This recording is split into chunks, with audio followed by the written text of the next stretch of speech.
Assalamualaikum warahmatullahi wabarakatuh. Pemirsa, berjumpa lagi bersama saya Abdul Malik yang tentunya hanya di program kuliah Ramadan bersama sahabat Hijrah Baitullah di Jawa Pos Radar Semeru TV. Nah pemirsa, hari ini kita akan membahas tentang indahnya kebersamaan dalam berbangsa dan bernegara. Nah di sini tentunya saya tidak sendiri, saya ditemani oleh narasumber yaitu Al-Ustadz Yakin. Assalamualaikum Ustadz. Waalaikumsalam warahmatullahi wabarakatuh. Bagaimana puasanya hari ini Ustadz? Alhamdulillah lancar. Alhamdulillahirabbil alamin. Nah, di sini Ustadz kita akan membahas indahnya kebersamaan dalam berbangsa dan bernegara. Ustadz, di sini kan poin yang pertama ad-daulah al-muahadah al-wataniyah. Itu bagaimana Ustadz penjelasannya Ustadz? Terima kasih. Begini, di Indonesia ini sesuai dengan konteks atau tema pada hari ini, yaitu indahnya kebersamaan dalam kehidupan berbangsa dan bernegara. Sedangkan di Indonesia ini bukan negara Islam, bukan negara non-Muslim, bukan. Tapi kalau di bahasa Arabkannya, di bahasa Arabkan adalah ad-daulah al-muahadah al-wataniyah, yaitu negara yang berdirinya itu sesuai dengan kesepakatan bersama. Karena isinya di Indonesia itu ketika berjuang bukan hanya orang Islam, bukan hanya orang non-Muslim, bukan hanya orang Jawa atau orang Cina saja, semuanya ngumpul. Makanya diistilahkan ya ad-daulah al-muahadah al-wataniyah, atau bangsa yang berdiri dengan sesuai dengan kesepakatan bersama. Nah, berbicara soal keindahan kebersamaan, indahnya kebersamaan dan dalam berbangsa dan bernegara, sebenarnya Al-Quran sudah memberikan garis yang jelas bahwa Islam itu tidak kaku ya, tidak kaku saya paling benar sendiri, saya paling hebat, enggak. Kalau ada yang begitu itu kayaknya kurang banyak bacanya, itu kurang banyak baca Al-Qur'annya itu. Dalam Al-Qur'an itu, dalam Al-Hujurat, surat Al-Hujurat ayat 13, Allah menjelaskan ya ayyuhan nas. Nah ini Allah Ta'ala manggilnya nas, manusia, bukan ya ayyuhal mu'minun, bukan hai orang-orang yang beriman, atau ya ayyuhal muslimun, hai orang-orang yang Islam, enggak. Jadi konsep dalam berbangsa dan bernegara, Al-Quran menyebutnya, manggilnya bukan orang iman, orang Islam saja, bukan. Tapi yang dipanggil adalah nas, manusia. Manusia itu kan banyak, ada yang Islam, ada yang non-Muslim, ada yang Hindu, Buddha, ada yang hitam, ada yang ganteng kayak MC ini, kayak host ini, atau yang kurang ganteng ya. Jadi macam-macam. Maka Al-Quran, Allah Ta'ala itu menyebutnya itu ya ayuhan nas, wahai para manusia, inna khalaqnakum min zakari wa unsa wa ja'alnakum syu'uban wa qabaila lita'arafu. Nah di sini Allah Ta'ala inna khalaqnakum min zakarin wa unsa, di sini menggunakan kata-kata khalaqah. Berarti kalau sudah kata-kata khalaqah artinya hanya Allah yang buat, tidak ada campur manusia. Jadi Allah yang menciptakan manusia itu laki dan perempuan. Nah berikutnya wa ja'alnakum syu'uban wa qabaila lita'arafu. Sekarang yang kedua, Allah juga menciptakan tapi menggunakan kata ja'ala. Artinya apa? Allah yang menciptakan manusia laki perempuan, wa ja'ala berarti Allah juga menciptakan, cuman bedanya ada campur tangan Allah, ada campur tangan manusia. Jadi kalau khalaqah itu berarti Allah menciptakan sendiri, manusia ada ikut-ikut. Tapi kalau waja'ala, Allah menciptakan dan juga ada campur tangan manusia. Nah, di sini kita kupas ayatnya. Yang dipanggil oleh Allah adalah manusia, laki atau perempuan. Waja'ala bainakum syu'uban wa qabaila lita'arafu. Allah menciptakan kalian semua itu bersuku-suku ya. Bersuku-suku, berkelompok-kelompok agar supaya lita'arafu, untuk saling mengenal, bukan saling menyakiti ya. Jadi kalau ada orang sesama manusia saling menyakiti, berarti dia mungkin kurang baca Al-Qur'annya ya, kurang baca. Walaupun dia orang Islam ya. tapi sering menyakiti orang lain, berarti tidak sesuai dengan ayat Al-Qur'an surat Al-Hujurat ayat 13. Jadi saling mengenal. Nah, kalau saling mengenal ini apa? Ya tujuannya ya saling memahami, saling mengerti. Watak orang itu kan beda. Ada yang suka marah, ada yang suka bercanda. Ini kan saling mengenal. Mengenal itu ya mengenal agar supaya nanti enak cara komunikasinya. Sebab kalau belum kenal mestinya biasanya saling curiga. Kayak sampean ketemu saya kan kalau belum kenal kan kikuk ya kayaknya sungkan gitu. Tapi kalau sudah lama kenalnya kan enggak.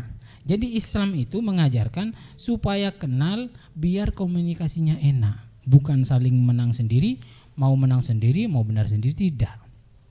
Jadi saling mengenal satu sama lain. Iya, satu sama lain, bukan saling membunuh ya. Dalam Islam tidak ada saling membunuh itu. Nabi Muhammad sendiri ya ketika perang itu tidak langsung ngajak perang, tapi orang kafir dulu yang ngajak perang. Jadi cara Nabi Muhammad berbangsa dan bernegara kumpul sama orang lain itu ada caranya juga. Walaupun ketika umpama dalam kondisi genting mau perang, juga Nabi Muhammad masih menjaga indahnya kebersamaan dan kehidupan berbangsa dan bernegara. Tidak langsung nyerang Nabi Muhammad. Pertama, tidak langsung ngajak perang duluan, enggak.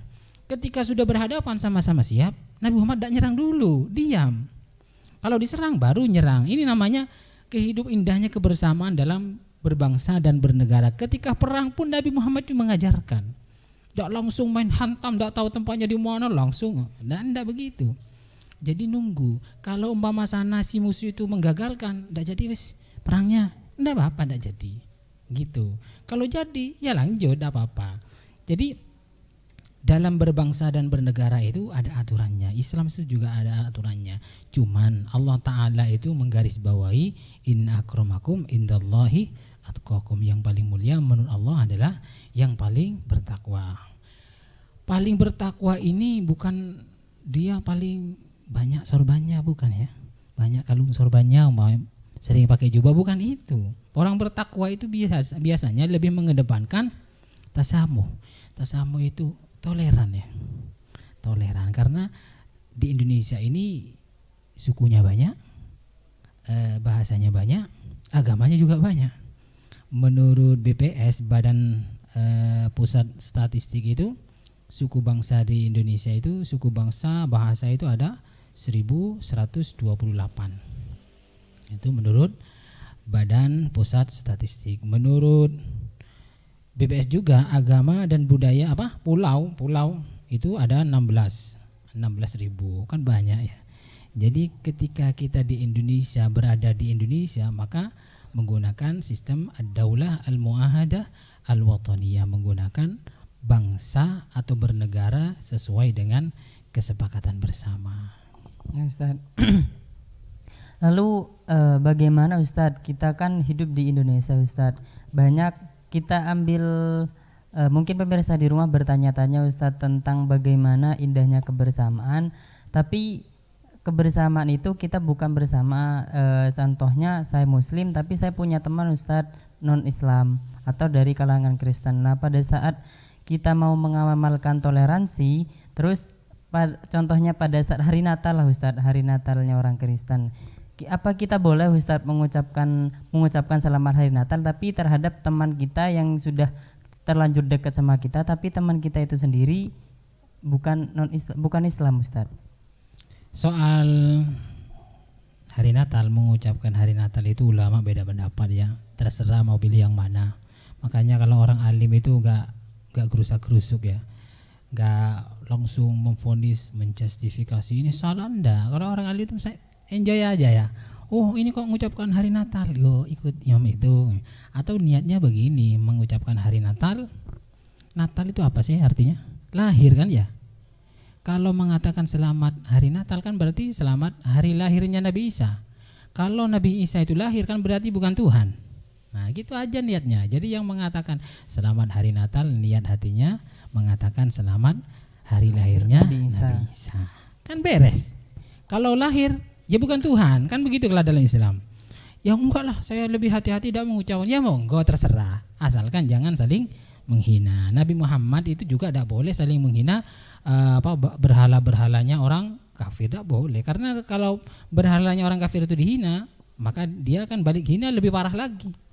Makanya umat Islam itu tidak boleh menghina Tuhannya orang lain walaupun beda agama. Yang penting kita itu ya tahu ilmunya ya. Kalau sudah ilmunya banyak, luas, insya Allah tidak mudah mengkafirkan orang, menyalahkan orang, begitu. Oke Ustadz. Lalu untuk yang poin kedua, langsung ke poin kedua Ustadz, bagaimana tokoh perumus Pancasila Ustadz? Tokoh perumus Pancasila. Makanya di Indonesia ini memang lebih mengedepankan kebersamaan, biar indah. Kalau sebab indah itu akan melahirkan sebuah kenyamanan dalam berbangsa dan bernegara. Nah, ada tokoh yang secara ideologi itu merumuskan Pancasila. Di antaranya adalah Muhammad Yamin, Pak Supeno, terus Pak Soekarno itu merumuskan agar supaya Indonesia ini betul-betul indah bersama, berbangsa dan bernegara. Jadi dirumuskan kemudian menjadilah sebuah ideologi namanya Pancasila. Di Pancasila itu mewakili semua umat. Ada yang Islam, ada yang Yahudi, ada yang non-Muslim, Hindu, Buddha dan lain sebagainya.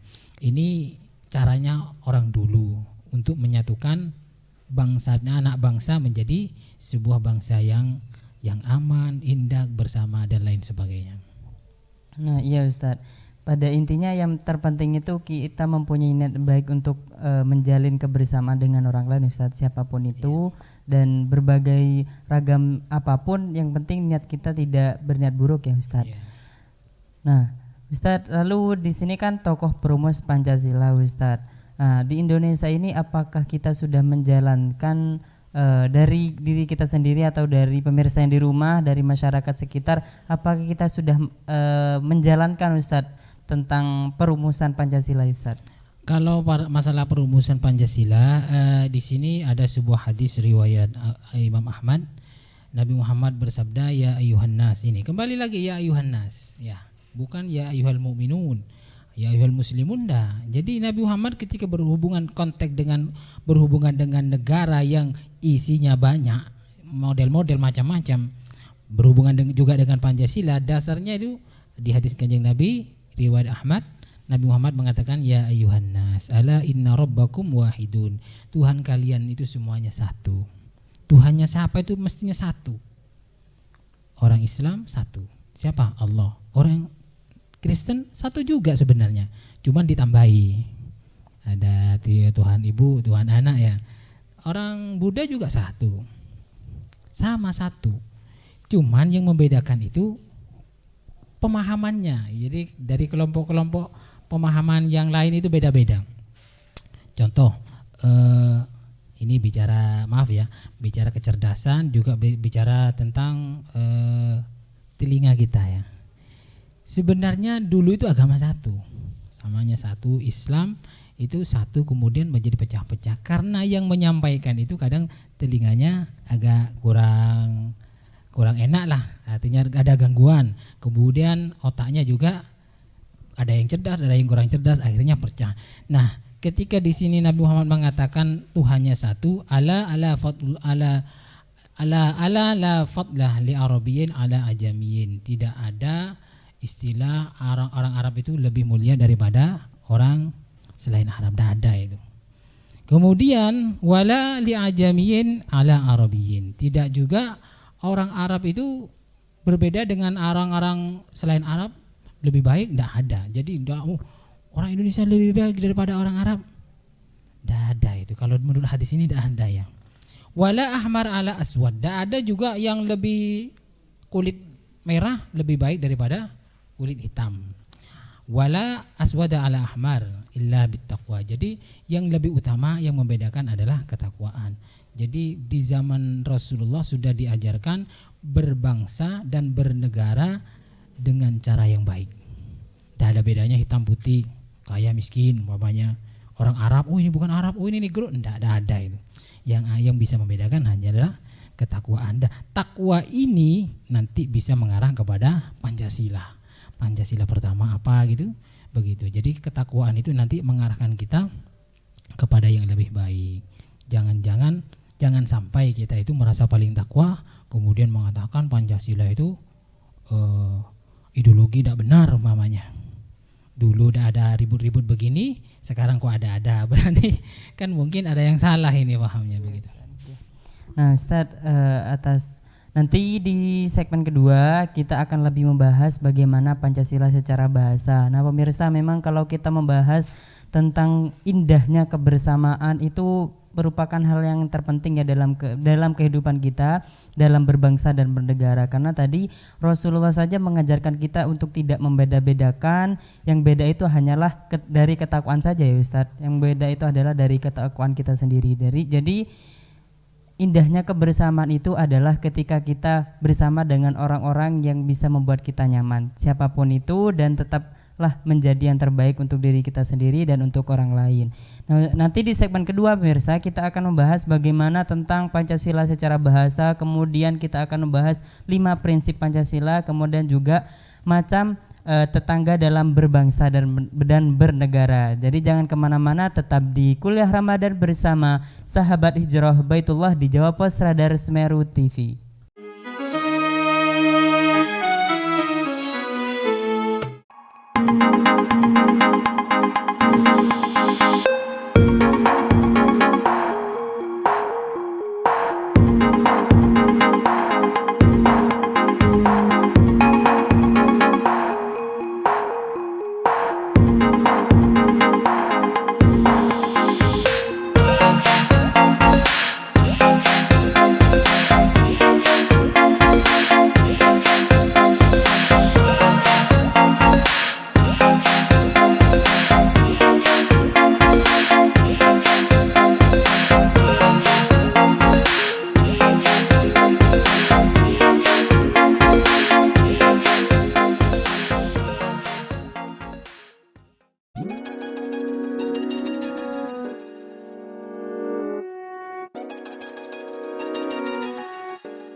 Setiap umat muslim di dunia pasti memiliki keinginan mengunjungi Baitullah dalam perjalanan haji atau umroh.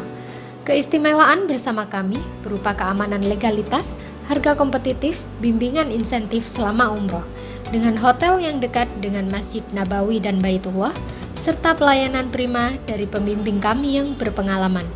Mekanisme pendaftaran calon jamaah, pilih tanggal keberangkatan dan paket umroh atau haji yang diinginkan, mengisi formulir pendaftaran umroh atau haji, menyerahkan dokumen persyaratan paspor, pas foto 4x6 sebanyak 10 lembar, KTP, KK, surat nikah, dan akta asli.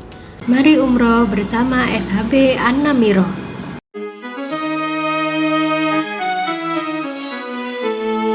Halo pemirsa, berjumpa lagi bersama saya dalam program Kuliah Ramadan bersama Sahabat Hijrah Baitullah di Jawa Pos Radar Semeru TV segmen kedua, yang mana segmen yang pertama tadi kita membahas bagaimana negara yang berdiri sesuai dengan kesepakatan atau disebut dengan Ad-Daulah Al-Mu'ahadah Al-Wataniyah. Kemudian tadi juga kita sudah membahas tokoh perumusan Pancasila. Nah, pada segmen kedua ini kita akan membahas bagaimana kita akan bahas Pancasila secara bahasa. Kemudian ada 5 prinsip Pancasila. Kemudian yang poin terakhir adalah macam tetangga dalam berbangsa dan bernegara. Nah, Ustadz, di poin selanjutnya ini Ustadz, bagaimana Ustadz tentang Pancasila secara bahasa? Terima kasih. Pancasila ini adalah ideologi bangsa Indonesia dan sudah dirumuskan oleh beberapa tokoh, yang diantaranya adalah Muhammad Yamin, Pak Supono, dan Bapak Soekarno, Presiden pertama. Ini yang yang banyak diketahui orang. Ada, cuman di lain sisi banyak tokoh-tokoh ulama yang juga ikut membidani tentang perumusan ideologi bangsa Indonesia, yaitu Pancasila. Pancasila itu menurut bahasa Sanskerta ya. Ini sebab kalau dicari di Al-Quran tidak ada Pancasila, nyari di Al-Quran ya tidak ada. Kalau dicari di hadis tidak ada juga. Di kitab manapun yang salaf juga tidak ada itu Pancasila. Maka di sini secara bahasa Sanskerta, bukan secara bahasa Arab ya. Karena di sini lahirnya bukan dari bahasa Arab Pancasila itu, tapi lahir dari orang Indonesia sendiri yang dirumuskan oleh beberapa tokoh dan juga para ulama. Kemudian kalau menurut bahasa Sanskerta itu panca itu adalah 5 ya. 5, kemudian sila itu adalah prinsip. Jadi kalau digabungkan Pancasila adalah 5 prinsip. Nah, 5 prinsip ini adalah sudah final ya. Pancasila ini sudah final menurut para tokoh terdahulu kita, bahkan sampai sekarang sudah final. Bahkan Kiai As'ad Syamsul Arifin Situbondo itu mengatakan Pancasila itu sama halnya dengan menjalankan syariat Islam bagi yang beragama Islam. Mungkin yang beragama lain juga mirip-mirip ya. Ajarannya kan ada di 5 Pancasila ini, mirip-mirip ya. Saya tidak mengatakan sama, kalau sama nanti agama yang lain dengan ini sama, enggak, mirip-mirip. Kemudian kata Kiai As'ad itu Pancasila ini sudah sensus ulama. Jadi ulama sudah menyepakati bahwa itu sudah menjadi asas negara atau ideologi negara yang tidak perlu diotak-atik lagi. Karena prinsip ini sudah sangat betul dan waktu awalnya sudah diterima oleh semua agama, semua golongan, semua suku. Dan Pancasila ini kan ada 5. Yang pertama adalah ketuhanan yang Maha Esa. Ini berangkat dari sini akan menjadi sebuah bangsa yang indah, kemudian bersama dan bersatu. Istilah lain, indahnya kebersamaan dalam kehidupan berbangsa dan bernegara. Konsep ideologinya adalah Pancasila. Maka saya bahas Pancasila ini karena merupakan ideologi yang kita pakai. Yang pertama adalah ketuhanan yang Maha Esa. Ketuhanan yang Maha Esa ini adalah mengakui bahwa Tuhan itu satu. Jadi tauhid mengesakan Allah Subhanahu wa taala. Dalam Al-Qur'an, dalam hadis sudah dijelaskan bahwa tauhid itu adalah paling pokok dasar akidahnya orang Islam. Jadi tauhid adalah paling pokok dasar akidahnya orang Islam. Kemudian dalam Islam itu juga tauhidnya Allah Ta'ala laisa kamitslihi syai'un, tidak seperti yang lainnya. Makhluk apapun tidak sama dengan Allah. Jadi seperti apa Allah, orang Islam yang akidahnya ahli sunnah wal jamaah mengatakan pasti jawab tidak tahu. Nah, kemudian ketuhanan yang Maha Esa ini menurut agama lain saya kira tidak diperdebatkan itu. Tidak diperdebatkan. Karena mereka sebenarnya juga Tuhannya satu, yaitu Allah kalau menurut Islam. Kalau agama lain kan Allah ya, Allah. Ada agama lain Sang Widi. Intinya sama itu, cuman memberi namanya beda. Sama halnya dengan songkok kalau menurut orang Jawa Timur ya. Ada yang mengatakan songkok itu peci ya. Ada juga yang mengatakan bukan itu, bukan songkok ya, bukan peci, tapi budaya Indonesia, macam-macam. Intinya sama ya, songkok gitu. Jadi ketuhanan yang Maha Esa insya Allah ini sudah tidak diperdebatkan lagi. Semua agama sudah mengakui bahwa Tuhan itu satu. Kedua, Pancasila itu kemanusiaan yang adil dan beradab. Kemanusiaan yang adil beradab ini juga akan melahirkan keindahan dalam berbangsa dan bernegara. Jadi kemanusiaan yang adil beradab ini kita ya harus adil dan juga beradab. Ada yang adil tapi tidak beradab. Ada itu. Jadi berbangsa adil tapi tidak beradab. Artinya apa? Kasar mainnya ya. Memang adil, menegakkan keadilan tapi mainnya kasar. Kurang begitu beradab. Bahkan ia juga menegakkan keadilan, cuman dia juga dicampuri dengan emosi. Ya, di sini Pancasila yang kedua adalah kemanusiaan yang adil dan beradab. Ya memang kita menegakkan keadilan, cuman caranya yang beradab. Ada tata keramanya, ada etikanya. Jangan asal menegakkan keadilan, cuman caranya yang tidak baik. Jadi kalau kita menyampaikan hal yang baik agar diterima dengan baik, maka caranya dengan baik. Kadang pula kita menyampaikan perkara yang baik, caranya baik, kadang juga gak diterima. Apalagi perkara baik disampaikan dengan cara kurang baik, pasti hasilnya kurang baik juga. Karena emosi ketemu emosi. Jadi menurut Pancasila yang kedua adalah kemanusiaan yang adil dan beradab. Umpama ada yang tidak adil, ini begini, mau ini begitu umpamanya, ya disampaikan secara yang baik. Jangan menyampaikannya itu jangan dengan cara berisik ya. Iya Ustaz, jangan api ditambah dikasih bensin. Dikasih bensin. Jadi sebenarnya dia mungkin niatnya baik, cuman caranya itu menyakiti yang mendengarkan. Akhirnya menyampaikannya itu menegakkan keadilan dengan cara berisik. Sebaiknya kalau menyampaikan itu jangan sampai berisik. Yang ketiga, persatuan Indonesia. Jadi persatuan Indonesia ini memang harus diterapkan di Indonesia. Kalau sekarang bagaimana? Ya ada yang bersatu, ada yang tidak bersatu. Ya sebenarnya dasar ini kalau memang betul-betul dipraktikkan, insya Allah Indonesia ini akan indah dalam kebersamaan, indah dalam berbangsa dan bernegara. Cuman anehnya ya karena banyak kepentingan kadang-kadang tidak bersatu. Ada yang tarik ke barat, ada yang tarik ke timur, ada yang kepentingan bisnis, ada yang kepentingan ini, akhirnya tidak bersatu. Yang atas bersatu ke sana, yang bawah teriak-teriak gitu. Karena kurang kurang betul-betul diamalkan ideologi Pancasila yang 5 ini. Oke Ustaz. Kemudian bagaimana Ustaz dari macam tetangga dalam berbangsa dan bernegara itu Ustaz? Sebelum menyampaikan disampaikan macam-macam tetangga ini, ada sila yang keempat ya. Sila keempat itu dalam Pancasila adalah kerakyatan yang dipimpin oleh hikmat kebijaksanaan dalam permusyawaratan atau perwakilan. Ini maksudnya DPR ya. Jadi kalau ada apa-apa, ada kebijakan ya musyawarah. Jadi tidak sendiri-sendiri, presidennya sendiri, DPR-nya sendiri, punya kepentingan sendiri-sendiri kan tidak, musyawarah. Kalau kurang srek dipanggil. Nah, itu namanya dasar-dasar Pancasila yang harus dipraktikkan. Yang kelima, keadilan sosial bagi seluruh rakyat Indonesia. Jadi keadilan sosial ini artinya harus menegakkan keadilan bukan hanya di rakyat bawah, semuanya, seluruh rakyat. Yang besar, yang kecil, menengah, ke atas, kaya, yang miskin, semuanya harus ditegakkan keadilan sosial bagi seluruh rakyat Indonesia. Ya, Ustaz. Jadi untuk yang keempat dan yang kelima tadi lebih ke pemimpin ya Ustaz, lebih ke pemimpin.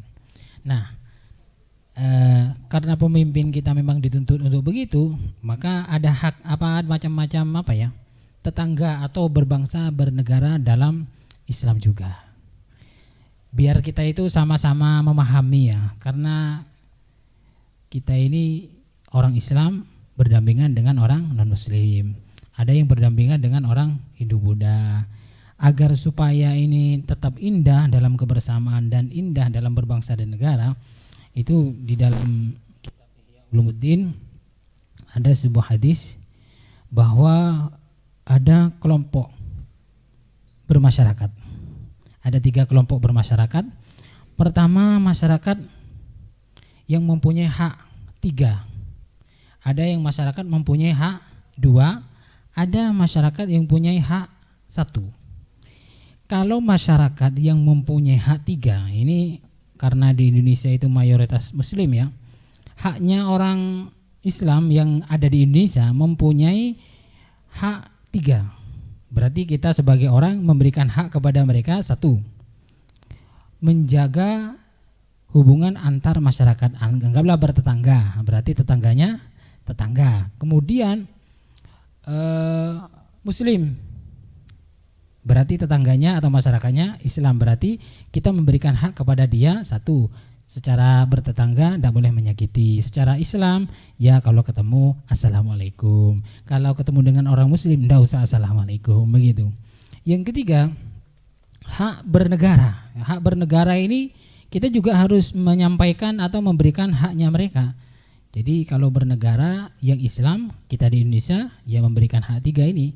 Haknya tetangga, haknya orang Islam, haknya bernegara. Ada yang haknya cuma 2, yaitu yang tadi itu yang ketiga adalah saudara.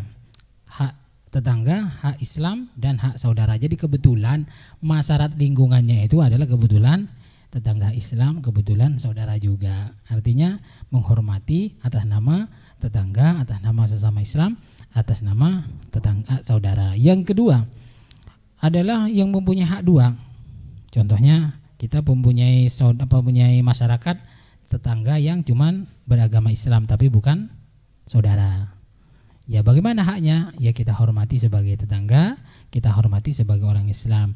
Kemudian karena bukan saudara, ya tidak usah kasih hak-haknya saudara. Apa hak-haknya saudara? Ya kita sering silaturahim, berkunjung, saling membantu, itu hak-haknya saudara. Yang terakhir yaitu tetangga yang punya hak 1, yaitu hak yang orang-orang yang non muslim. Jadi hak tetangga saja, dia bukan saudara, bukan seagama, maka tetap menghargai kepada tetangga walaupun dia non muslim. Bahkan Nabi Muhammad mengatakan, umpama tetangga kita itu non muslim, kita melempar anjingnya itu tidak boleh. Jadi tidak boleh walaupun tetangga kita punya anjing, orang non muslim punya anjing. Nabi Muhammad mengatakan ketika menyakiti anjingnya, umpama kalau sekarang itu diketepel umpamanya anjingnya atau dipentung ya, itu diharamkan oleh Nabi Muhammad. Jadi Nabi Muhammad itu tetap mengajarkan menghargai orang lain yang senegara walaupun dia orang non muslim. Maka tidak ada alasan yang bisa dibenarkan membunuh orang lain, apalagi sama Islamnya. Sama Islamnya dibunuh umpamanya. Itu tidak benar sudah, karena Nabi Muhammad sendiri mengajarkan jangankan orang Islam, orang kafir pun kalau dibunuh tidak punya salah, kita tidak boleh. Oke Ustadz, lalu bagaimana Ustadz solusinya dalam kita sendiri atau pemirsa yang di rumah menjalani kebersamaan dalam berbangsa dan bernegara, mengamalkan 3 Pancasila saja Ustadz, yang keempat yang kelima lebih ke pemimpin tadi. Nah yang 1, yang kedua, dan yang ketiga, bagaimana solusinya Ustadz dalam kita menjalani kehidupan dalam kebersamaan berbangsa dan bernegara? Ya begini, kalau ingin mengamalkan sila 1, 2 sampai 3, ada hadis Nabi muttafaq alaih, man kana yu'minu billahi wal yaumil akhir falyukrim jaroh. Barang siapa yang beriman kepada Allah dan hari akhir, hari kiamat, falyukrim jaroh, muliakan tetangganya. Tetangga itu kan ya masyarakat sekitar kita, menghargai, bukan membunuh, menyakiti, tidak. Jadi orang yang berimannya begitu, walaupun tetangganya kafir non muslim, tetap kita itu falyukrim jaroh, jangan sampai tidak memuliakan tetangga kita.